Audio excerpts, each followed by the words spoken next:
What do you do when you are faced with a seemingly unbeatable opponent who is armed with superior firepower and is hell-bent on crushing your spirit and soul? The easiest thing to do would be to bow your head, plead for mercy, toe the line, and hope to die in your sleep. Not so for the tens of thousands of Zimbabweans who left their homes in the 1960s and 1970s to join the armed struggle for liberation from British settler colonial rule.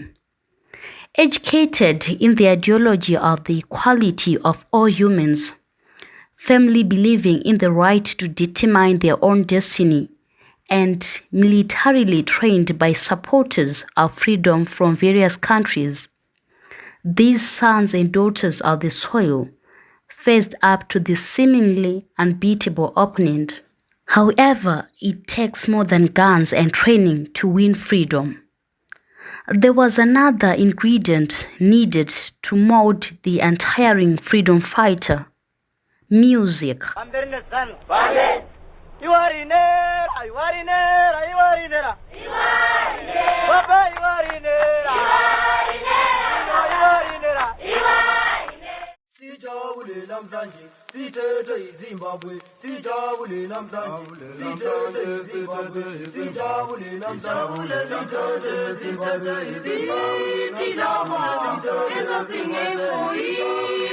The colonial regime knew this, which is why the Rhodesian Censorship Board worked overtime for decades to suppress the songs of freedom, while the establishment hardware was deployed to bomb nationalists and their supporters into oblivion. But there is no way to silence the voice of liberation. And so songs like Tochema kuzanu kuti nunure muri Zimbabwe. Tochema kuzanu kuti nunure muri Zimbabwe. Tochema kuzanu kuti nunure muri Zimbabwe.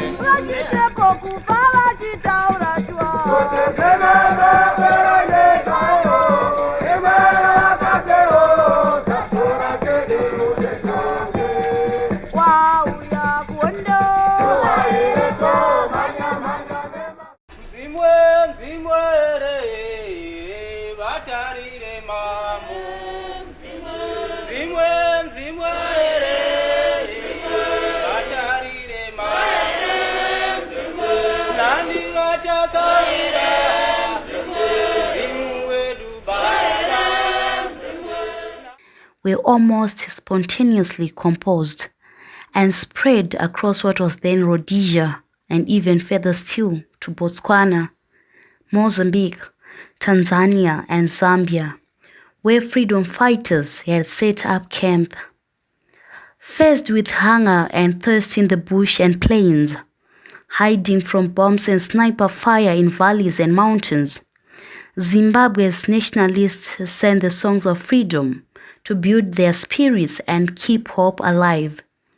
Longing for homes they may never see again, thinking of parents and children they had not even been able to say goodbye to, the freedom fighters carried guns in their hands and songs in their hearts. Indeed, if music be food for the soul, so the guerrillas must have known, then let it play on. Chimurenga music kept the fire burning through all those long years of war.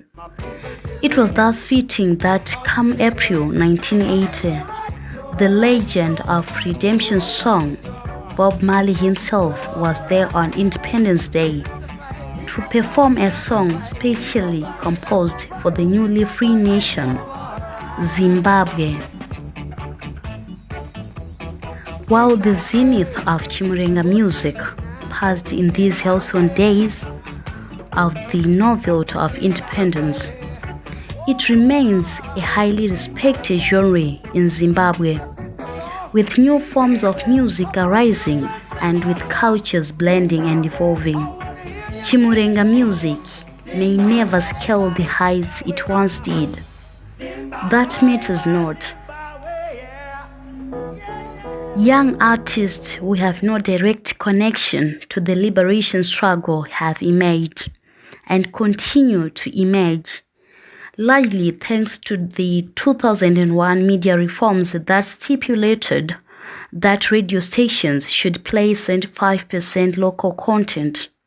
Zimbabwe nyika yedu sakati changosumza mureza pinyita kabeza Zimbabwe akipeta irega atimbo irega nati Zimbabwe nyika yedu sakati zinguzumza mureza pinyita kabeza Zimbabwe. New stars have been born, new voices are being heard.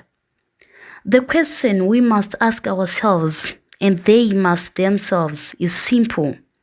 Whose song are they singing?